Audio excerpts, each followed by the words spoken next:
ബിരിയാണി ചെമ്പ് വെക്കണവരൊക്കെ ചോദിക്കണം. തുറന്നൊക്കെ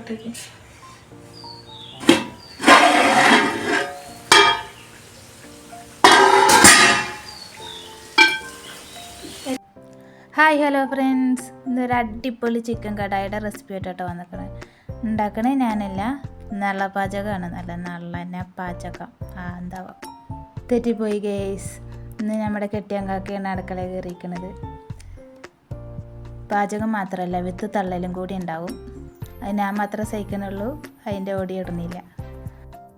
മഞ്ഞപ്പൊടി, ഉപ്പ്, മുളകും പൊടി മാത്രം ഇട്ട് കുഴച്ച് വെച്ച മസാല പറ്റിച്ച ചിക്കൻ. പിന്നെ അത് ഉണ്ടാക്കാനുള്ള ഐറ്റംസൊക്കെ ഇവിടെ അരിഞ്ഞിട്ടുണ്ട്. ഒരുപാട് ഐറ്റംസ് ഒന്നും ഇല്ല കേട്ടോ, നമ്മൾ സാധാരണ ഉണ്ടാക്കുന്ന ഐറ്റംസേ ഉള്ളൂ.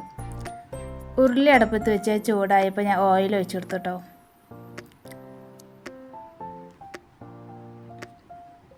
മസാല പറ്റിച്ച ചിക്കനൊക്കെ അതിലേക്ക് എടുത്തിട്ടു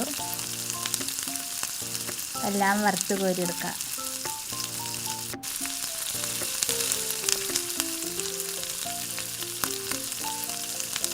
അപ്പോൾ ഇതെല്ലാം അതും വറുത്ത് കോരി മാറ്റിയിട്ടുണ്ട് കേട്ടോ.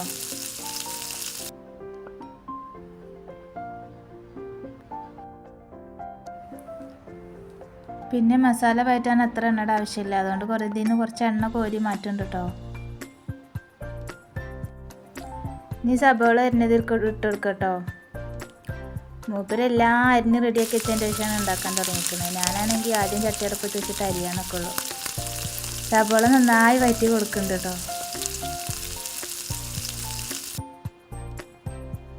പെരിഞ്ചീരകമാണ് വെതറി കൊടുക്കുന്നത്.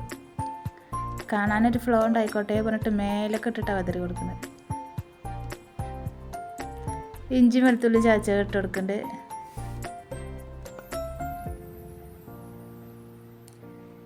ഇഞ്ചിയും വെളുത്തുള്ളിയും ചതച്ചതും സബോളൊക്കെ കൂടിയിട്ട് നന്നായി ഒരു പച്ചമണം മാറ്റിയെടുക്കുക, ഒന്ന് ഇളക്കിയെടുത്തിട്ട്.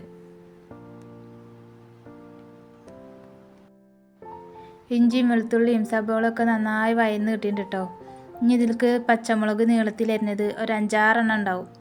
നീളത്തിലരിഞ്ഞ പച്ചമുളകും കൂടി ഇട്ടെടുത്ത് നന്നായി ഒന്ന് ഇളക്കിയെടുക്കുന്നുണ്ട്. ഇനിയാണ് ഇതിലേക്ക് ആവശ്യമുള്ള പൊടികളൊക്കെ ഇട്ട് കൊടുക്കുന്നത് കേട്ടോ. 3 ടീസ്പൂൺ മല്ലിപ്പൊടി ഇട്ട് കൊടുക്കുന്നുണ്ട്. പൊടിയൊന്നും അധികം വേണ്ടാന്നാണ് മൂപ്പര് പറയണത്. പൊടി അധികം ഇട്ട് വെച്ച് ടേസ്റ്റ് കൂടുതലാവില്ല എന്നൊക്കെ പറയുന്നു. 1/2 ടീസ്പൂണ് മഞ്ഞൾപ്പൊടിയും 2 ടീസ്പൂണ് മുളകും പൊടിയും 1 ടീസ്പൂണ് ഗരം മസാലപ്പൊടിയും കൂടി ഇട്ട് കൊടുത്തിട്ടുണ്ട്. പൊടിയുടെ പച്ചമണമൊക്കെ മാറ്റി നന്നായി ഇളക്കി നീളത്തിലേറിന തക്കാളിയും കൂടി ഇട്ട് കൊടുത്തിട്ട് നന്നായി ഒന്ന് വഴറ്റി 1 ഗ്ലാസ് വെള്ളം ഒഴിച്ച് കൊടുക്കുന്നുണ്ട് കേട്ടോ. ആകെ 1 ഗ്ലാസ് വെള്ളം തന്നെ കേട്ടോ ഇതിൽ ഒഴിച്ച് കൊടുക്കണുള്ളൂ.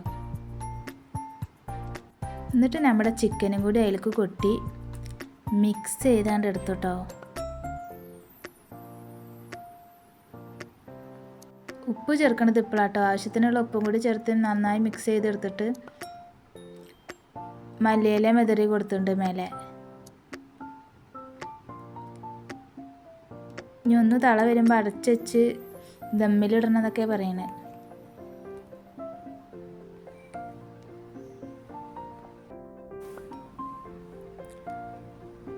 അടച്ച് വെച്ച് വെള്ളം തിളപ്പിച്ച് വെച്ച കല അതിൻ്റെ മീതെ കയറ്റി വെച്ചിട്ടുണ്ട് കേട്ടോ. ഇനി ഇതിങ്ങനെ കിടന്നോട്ടെ. 10 മിനിറ്റ് കഴിഞ്ഞിട്ട് തുറന്നാൽ മതി എന്നാണ് ഓർഡർ പാസ്സാക്കി പോയത്. 10 മിനിറ്റ് കഴിഞ്ഞപ്പോൾ ഞാൻ തുറന്നു നോക്കാം കേട്ടോ. അത് അടിപൊളി മണം വരുന്നുണ്ട്. ആ എണ്ണയൊക്കെ ഇങ്ങനെ തെളിഞ്ഞ് വന്നിട്ടുണ്ട് കേട്ടോ.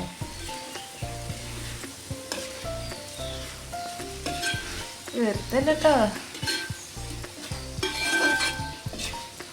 അടിപൊളിയായിട്ടുണ്ട് സംഭവം. കുറച്ച് തള്ളി മറിച്ചാലും സൂപ്പറാട്ടോ.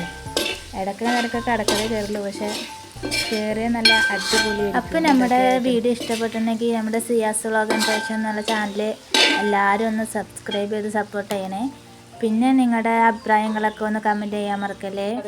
വീഡിയോ നിങ്ങൾക്ക് ഇഷ്ടപ്പെട്ട ആരെങ്കിലും ഉണ്ടെങ്കിൽ അവർക്ക് ഷെയർ ചെയ്ത് കൊടുക്കണേ. അപ്പോൾ ഇനി വിളമ്പണ പരിപാടിയൊക്കെ എന്റെയാണ്, ഞാൻ വിളമ്പിക്കൊണ്ടിരിക്കുകയാണ് കേട്ടോ. പിന്നെ